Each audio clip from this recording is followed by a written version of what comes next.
Good morning, everyone. I would like to call to order the regular board meeting of Tuesday, September 24th, 2024. As is our custom, we begin our board meetings with the singing of our national anthem. We're very honored today to have a pre-recorded video of students from New Brighton School singing O Canada. I would ask everyone to please stand and follow the lead of the students.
We would like to acknowledge the traditional territories and oral practices of the Blackfoot Nations, which includes the Siksika, the Piikani, and the Kainai. We also acknowledge the Tsuut'ina and Stoney Nakoda First Nations, the Métis Nation, and all people who make their homes in the Treaty 7 region of southern Alberta. I'd also like to take this opportunity to welcome all of our staff and public in attendance at this meeting. Representing our stakeholder groups, I would like to recognize Stephanie Clements from the Alberta Teachers Association and Claire Haney from the High School Principals Association. Thank you for joining us. Our first item of business is to approve the agenda for today's meeting. Ms. Miner, do you have any changes that need to be noted? Madam Chair, the following agenda change request has been received. That item 10.2.1, the Chief Superintendent's Update Report, be removed from the consent agenda and added as item 8.1 under matters reserved for board information. Thank you. Could I have a motion that the agenda be approved with the proposed change? Thank you, Trustee Vukadinovich. Those in favor of the motion? That is carried unanimously. I would like to take this opportunity to welcome everyone to the first public board meeting of the 24-25 school year. While this is our first public board meeting, the school year is already well underway. This week marks the start of the week leading up to the National Day of Truth and Reconciliation. As an organization, we continue to advance truth and reconciliation, diversity and inclusion so all students and staff can thrive. The 2024-27 education plan identifies truth and reconciliation, diversity and inclusion as one of its 3 goals. The Board of Trustees is committed to continuing working together with families, community partners, and government to ensure we have a strong public education system. We look forward to supporting students, staff, and families in the school year ahead. And now over to Chief Pittman for some additional opening remarks. Thank you, Chair Bolger, and good morning, everyone. And as you pointed out, the school year is well underway, and by now, students, employees, and certainly families are settling into regular routines, which means it's prime time for learning. This is my first back to school as Chief Superintendent, and I just wanted to share some of our first day numbers with you to draw a picture of who's in our buildings this year. On August 29th, our first day of school, we welcomed more than 143,000 students into our 251 schools. That's about 5,000 additional students compared to last year at this time. And our official enrollment count is required to be submitted to Alberta Education at the end of this month, and we continue to enroll more students. It's exciting to think that we are welcoming the future of Calgary, the future of Alberta, indeed the future of Canada and the world into each of our buildings every day It takes thousands of employees who are dedicated, supporting this future. And I want to recognize the more than 16,000 CBE employees who work every day to create the conditions for success. They're guided by our 3-year education plan, focusing on the 3 goals of learning excellence, well-being, and truth and reconciliation, diversity, and inclusion. This week, as you mentioned, is Truth and Reconciliation Week across CBE schools and our entire system. Leading up to the National Day for Truth and Reconciliation on Monday, September 30th, every school is acting on their commitments through education and action. You may have noticed that we've turned the public website orange as a reminder of the importance of our daily actions, demonstrating our commitment to this work. I look forward to joining as many people as possible, our broader community, as we recognize this important day together at the Confluence on September 30th. Finally, I want to thank families who have entrusted their child's education to us and who work hard to ensure their child is prepared to learn. We're expecting a great year ahead, and I look forward to joining you in our work together. Thank you. Thank you, Chief Pittman. Next on our agenda is item 8.1, Chief Superintendent's Update. Trustees, I understand you have some questions or comments on this report. Trustee Vukadinovich, go ahead. Yes, I wanted to comment that I was pleased to read in this report that amidst record enrollment and surging utilization across CBE schools, the CBE has continued to meet demand for before and after school programming in CBE schools by adding a net total of 6 new before and after school care programs in the 2024-25 school year, which means there are now 104 before and after school care programs operating in CBE elementary schools, and 75, which translates to 75% of CBE elementary schools being able to accommodate third-party before and after school program services.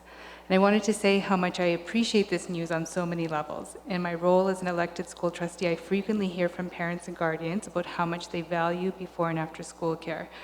We know that even with schools that are bursting at the seams, it's possible to accommodate before and after school care programs because many providers offer knockdown programs where all the furniture and toys are folded away and stored in a closet during the school day, while others run their programs in adjacent community buildings, such as community halls.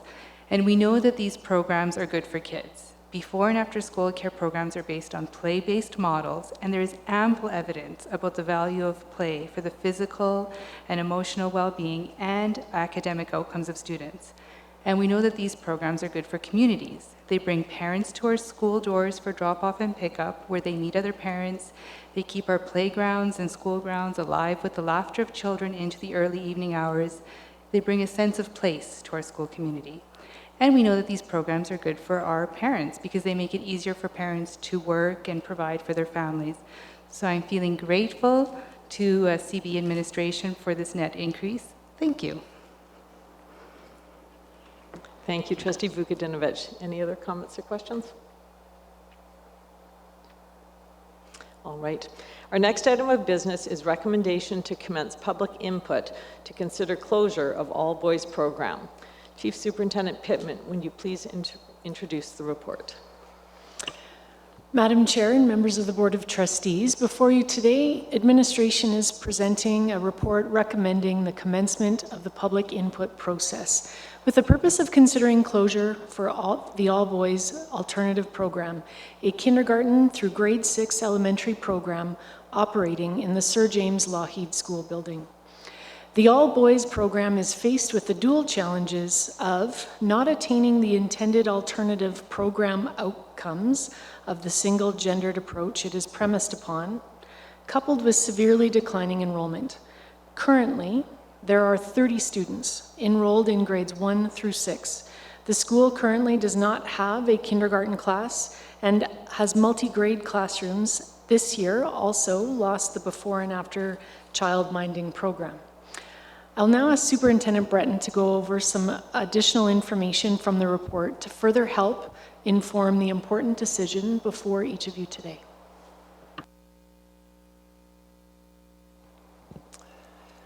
Good morning, Board of Trustees.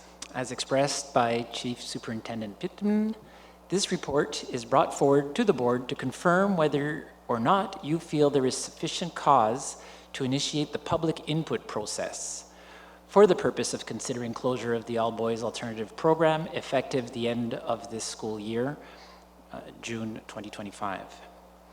If approved by the board, the goal is to ensure a successful transition, one that will support students academically closer to home at their designated community school. This will have the added benefit of greatly reducing transportation times of approximately 90% of students attending this program. This especially so given the single location nature of this program and how students from across the city can attend.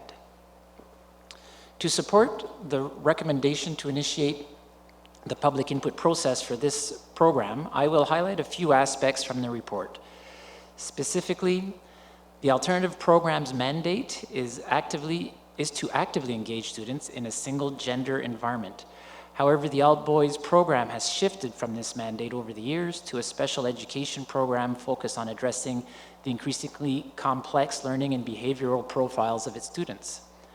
Moreover, this alternative program was first identified on the 3-year system student accommodation plan in the 2018-19 school year due to declining enrollment. This situation has continued to deteriorate, with enrollment effective August 29, 2024, so this opening day of this school year, now standing at only 30 students. This marks a 40% drop from 51 students at the start of last school year and is significantly lower than the enrollment high of 177 students it reached in 2016.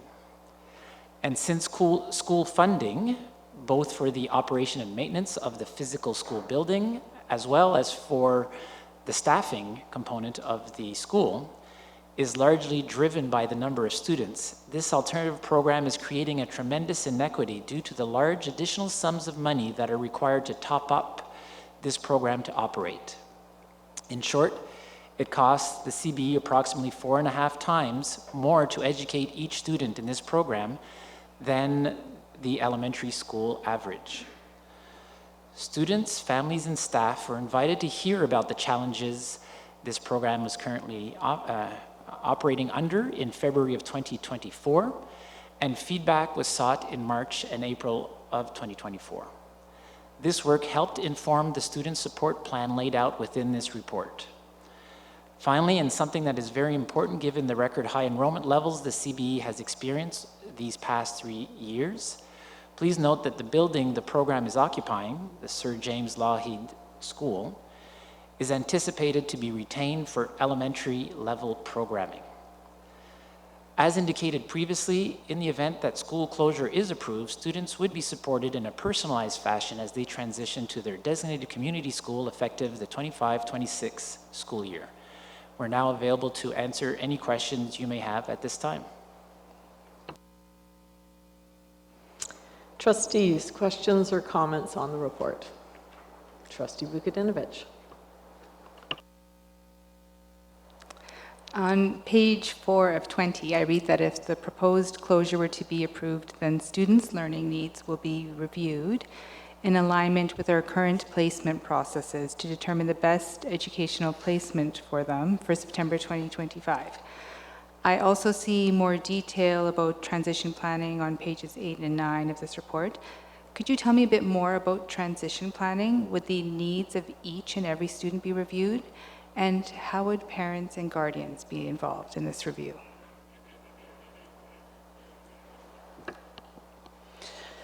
Thank you. Through the chair. So many of the families that are attending the All Boys program now, as they transitioned in, would have experienced participating in school open houses, individual school tours, opportunities to meet with school administration and their classroom teacher to talk about developing a program plan for their child. Many of these very familiar processes would be used as we contemplate transitioning these children back into their community school. And so families would be able to access school tours, open houses, and individualized meetings. Additionally, transition planning will include collaboration from staffs of both schools, the All Boys program and the receiving school, as well as the family, to identify additional supports that have been successful in the All Boys program and that would be transitioned and put into place in their receiving school. Families are an essential part of this conversation, and student and family voice will be an important part that guides this transition planning. Trustee Dennis? Good morning, and thank you, Chair. There's a statement on page 2 of the report, and some of the information contained in the statement was also mentioned by Superintendent Breton this morning in his opening remarks. And it says, however, over time, the program's focus has shifted to address the increasingly complex learning and behavioral profiles of its students. And it goes on to say this shift resulted in the intended outcomes of the alternative program not being met. And so I just would appreciate some additional insight in terms of how this transition took place, deviating from the mandate of the alternative program as it was originally designed. And so did the process change by which students were either invited to, expressed interest in, or ultimately selected as appropriate for this program? And how much interest is being expressed in this alternative program based on the original intent of the program? Thank you, through the chair. And so to your question, did the process change? The process has not changed. Students and families have been able to access the All Boys program through an expression of interest. Due to low enrollment, and the school has been able to admit all individuals who have expressed interest in able to attend. In terms of original intent, we know that families have recently expressed interest in attending the school as a result of the perceived benefits of the low enrollment and small class sizes, rather than seeking the program as a result of the original intent of the program for single gender programming and mentorship. Thank you. Trustee Vukadinovich?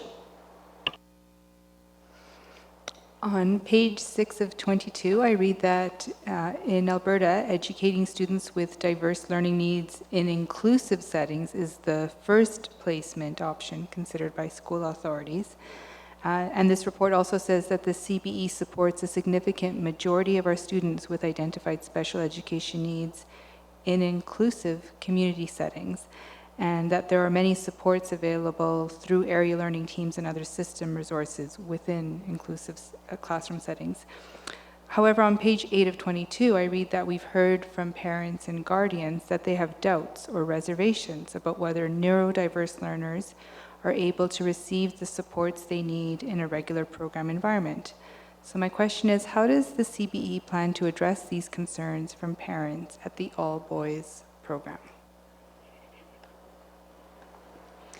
Thank you. Through the chair, each school attending the All Boys program have unique individual gifts, talents, and desire, and this will require support for their success. The level of support will be determined through careful consideration for the needs of each student on an individual basis, and along with a review of current existing documentations, whether it be IPP, a student learning plan, or the knowledge that each teacher has regarding the supports that are best suited to that student.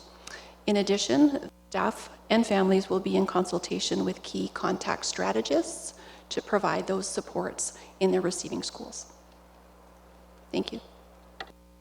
Trustee May? Thank you. So in the proximity access transportation section, it says for 90% of these students that it would have an opportunity to attend at a school closer to home. And then later in the report, I think I read there's 6 students whose designated school is in a lottery position. So I'm wondering, is there any administrative processes that would help them attend their actual designated neighborhood school? And also through this process, do we expect this number of students to increase due to our system utilization increasing daily? Through the chair. So the administrative process that exists is the one that's available to all students, and of course it's the lottery process. And for those 6 schools that are in overflow, they will have a lottery process in place that ensures that students that have siblings and are within the walk zone are provided a first opportunity, first highest priority to attend that school, and then so on and so forth in terms of having a sibling but being outside of the walk zone or being within the walk zone, et cetera, et cetera. In terms of looking forward, and if we expect the number to change, I'm just wondering here if I actually heard your second part of your question correctly. So maybe I'd ask you, Trustee May, to repeat, please. Yeah, so I asked, because currently it says that there's 6 students in 6 neighborhood schools currently in a lottery. I'm just wondering if this process was to continue, do we still only expect it to be 6 students, or will more students be affected just because of our utilization rates keep changing? Right, very good. So through the chair, there is the possibility that one additional school might go into overflow during this school year. That being said, that school is a receiver school, and what that means is that it's actually receiving overflow from another school that is actually the source of all of the students. And in those cases, what we do is we prioritize the students in that community of the overflow receiving school to make sure they have priority to attend. And then if the students from the overflowing school can no longer enter that school, they are the ones then that would be proceeding to a second overflow receiving school. And so we would not anticipate that we'd see any additional students impacted. And even for those small numbers that are impacted, the distances that we're talking about for their overflow schools, should they not be successful in the lottery, are distances of 1.8 to 3.6 kilometers additional travel, which is still far less than what they're currently traveling to their alternative program school. Okay, Trustee Hack and then Trustee Dennis, thank you. Thank you, Chair. So I think I've got my questions answered from the previous ones, so I'm going to move to page 3 of 11. The difference between efficiency and economy, so according to the program evaluation, I'm asking because efficiency seems to be a space utilization number and a class size. Are we double dipping those numbers to have the same outcome as cost per student for economy? Is there a nuanced separation between the two? Can you give me an example where a school would have low utilization, low class sizes, and not be more costly than the average CBE student calculation? I have a follow-up, but I'll let that one first. Through the chair, because of how the Calgary Board of Education and all school jurisdictions are funded based on a per student basis, and how we then turn around and largely, again, it is a flow through based on the total numbers of students, both from a maintenance perspective as well as from a staffing perspective within those schools. Any school that ends up with a small cohort of students, a dwindling number of students, will end up in a situation where the costs become more and more, because essentially that overhead stays the same. So what I'm talking about there in terms of overhead is, of course, the cost of heating that building is going to stay the same, and lighting that building and maintaining that building. The cost for the administrative aspect of the school, so the school principal and that principal's supports, those costs will remain the same.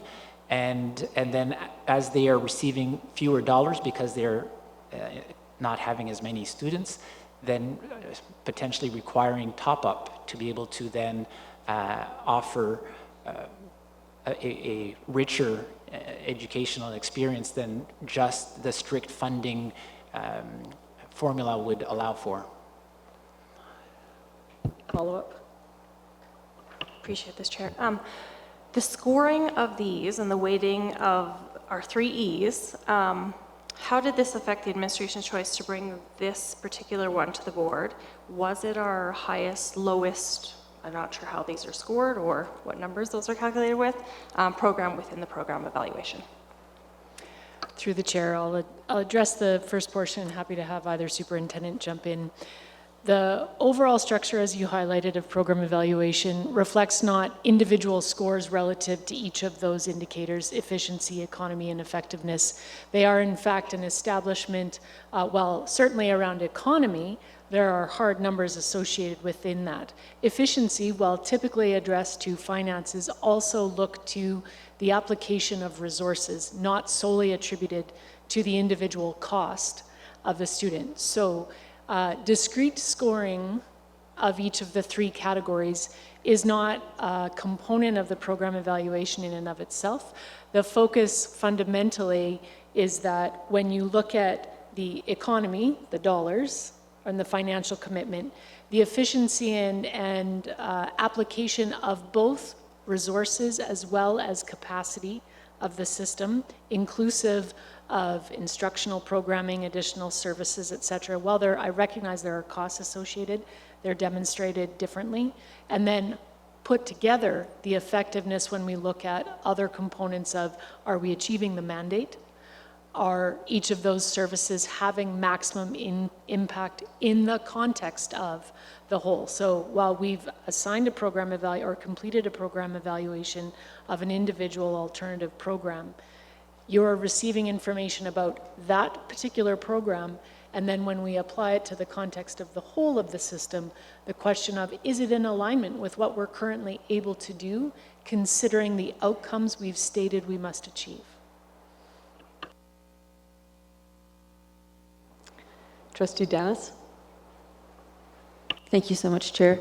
On page 3 of the report, we talk about the percentage of students in the All Boys program who have a special education code, and I believe it said 61% in comparison to a significantly lower percent on average across the CBE in our schools. And so CBE offers a number of alternative programs or programs of choice, and I'm just wondering if that percentage, how that compares to other alternative programs that we offer. Thank you, through the chair. And so the All Boys program is 3 to 4 times higher than we would see compared to other alternate programs. And so where the CBE average is 19.7%, other alternative programs would be at 17.1%. And as you've mentioned, the All Boys program is at 61%. Thank you. Follow-up? Yes, and this is related, I guess, in some ways to Trustee Hack's questions as well. If we're comparing the All Boys program to other alternative programs, Superintendent Breton had mentioned that it's 4.5 times more per student that we're spending in terms of supporting the students in the All Boys program. If again, we're looking at not system-wide, but at alternative programs that we offer, what is that? What does that percentage look like in terms of, comparing to the system as a whole? Because I'm understanding the 4.5 times more is compared to other elementary schools, but what about other alternative programs that also offer elementary school education? And I understand if you may not have that information readily available. I did not ask for those numbers in advance, but if you can just provide whatever information you have, that'd be great. Thank you. Through the chair. So unfortunately, that's not information we currently have at our fingertips. I was just consulting with my colleague, and so if it is something that the board would wish to have as far as information, it's certainly something that we could collect and convey to you at a later time. Through the chair, what I would add to this more broadly, and it speaks to the application of program evaluation in and of itself. So first of all, I wish to state program evaluation is a reflection of a direction of the board for administration to evaluate the instructional program. Program evaluation is a structure that we employ both if we are creating a new program and understanding how it is we're defining the outcomes to be achieved, the costs associated with them, the ongoing understanding of the impact of that program and what it's stated to achieve in alignment with the board priorities. The process in and of itself is one that is applied to discrete programs and aspects that exist within the Calgary Board of Education. So we have not applied that same process to all alternative programs at one time, because as you can appreciate with the All Boys program as an example, we also sought to have an extensive literature review to understand, broadly speaking, what are the intended outcomes of what this initial alternative program was intended to achieve, and how do we measure against that original intention.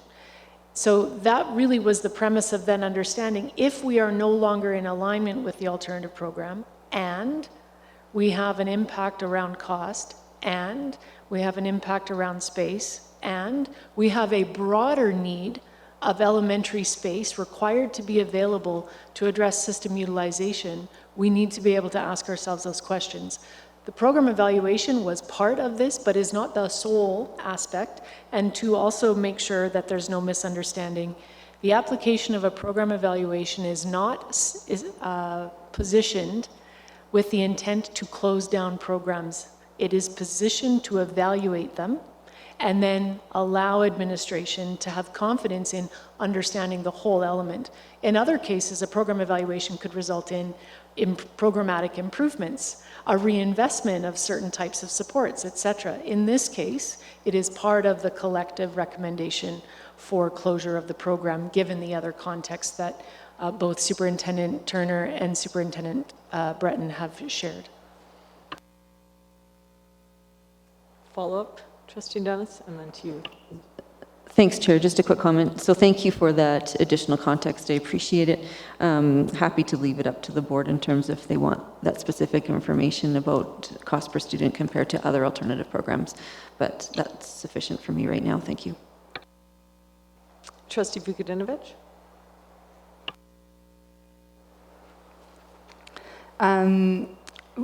We were talking earlier about how the priorities to the first placement option considered are inclusive settings for students with diverse learning needs. And I mentioned how I've heard from parents and guardians, we see that in the report as well, who have doubts or reservations about whether neurodiverse learners are able to receive the supports they need in a regular program environment, even with supports in place. And parents are also aware that the CBE offers programs for specialized classes and unique settings. And so that just got me to thinking how the CBE offers alternative programs and also offers programs for specialized classes and unique settings. And I've had parents say, well, how can I sign up my kid for a specialized class or unique setting? Because I think that's what they need. So what is the difference between alternative programs and specialized classes? Is the process for how families find out about and register for specialized classes different from the process for how families find out about and register for alternative programs? Thank you, through the chair. And so there are a rich opportunity for families to choose from in CBE. Alternative programs are based on either cultural emphasis, subject matter, teaching and learning approaches, language instruction, and they follow the Alberta curriculum. And some examples include the language programs, science schools, TLC, the Traditional Learning Center, and All Boys program. And parents can express interest directly to the alternate program of their choosing, and be accepted in that program. Where specialized classes require formal assessments of student learning, they address unique learning, behavioral, physical, or medical needs that students would have. And specialized programs require an approved placement through a committee of multidisciplinary professionals that have an understanding about the student's unique learning needs. It's here that multidisciplinary team carefully reflects the needs of each student brought forward and therefore their potential placement in a specialized classroom. And so where alternative programs, parents can directly access those programs through an expression of interest, specialized programs require additional assessment, evaluation, multidisciplinary evaluation of if this is an appropriate program placement, and that's with consultation with their family as well. And so a difference in the way in which families are accessing either of these programs. Thank you. Trustee Hack? On page, thank you, Chair. On page, again, 3 of 11, it's the findings of the program evaluation indicate that the program is not operating in alignment with the Government of Alberta Alternative Program Handbook, the Education Act, or the stated program objectives of the CBE Program Integrity Framework for the All Boys program. I understand we spent a lot of time talking about that last part. I'm trying to understand, is this program not operating within the Education Act, or is it misaligned from the Education Act and the Alternative Program Handbook? I'm just trying to figure out which applies that one. Thank you. Through the chair, the alternative programs are defined by the Education Act, so it's simply following those particular dots. So as we have defined the alternative program, being single-gendered programming focused on mentorship and coaching, as the alternative program mandate, because this program no longer fits with that mandate, it therefore piggybacks on all of the other definitions. So that's the application there. Important clarification. It is not out of alignment with all of our mandate relative to the Education Act and provision of education. It's simply a connection to the way we've defined the program.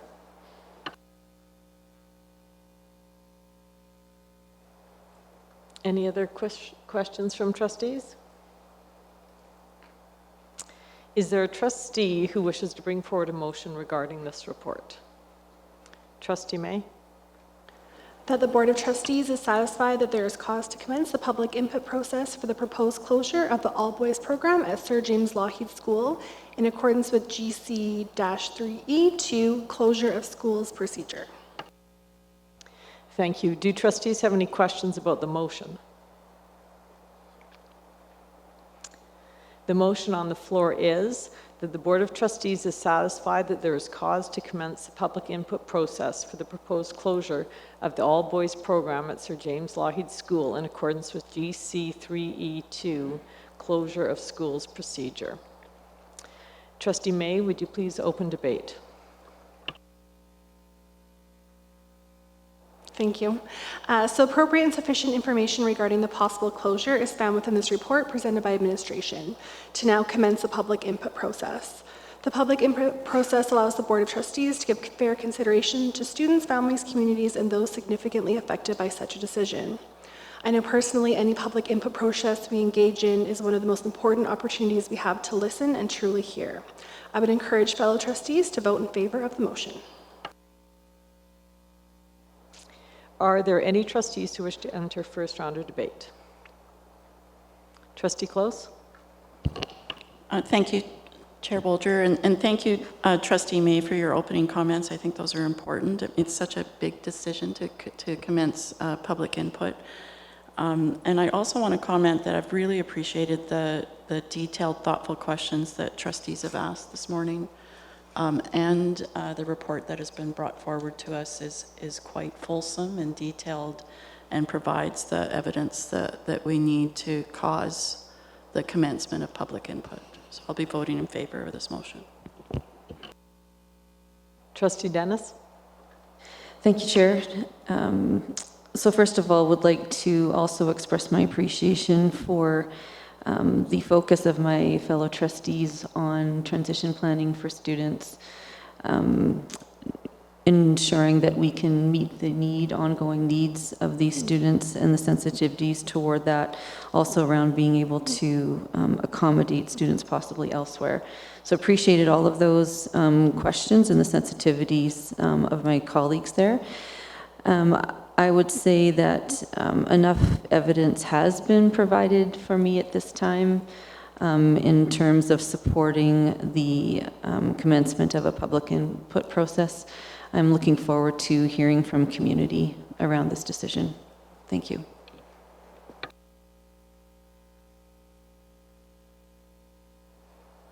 Are there any other trustees that wish to enter first round of debate?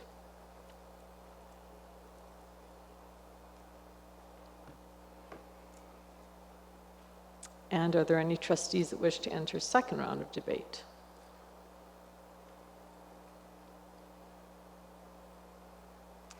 Trustee May, do you wish to close debate? Nothing further to add. Thank you. All right, I'll call the question. Those in favor of the motion? That is carried unanimously. That brings us to the consent agenda of our meeting. All items not removed from the consent agenda will be deemed to be approved with the agenda. This concluded the public portion of today's agenda. The board has 3 labor, 2 land, 1 legal, and 6 strategic planning matters to deal with in private. I would like to thank all of you who joined us for the meeting. Our next public board meeting is scheduled for Tuesday, October 15th, 2024.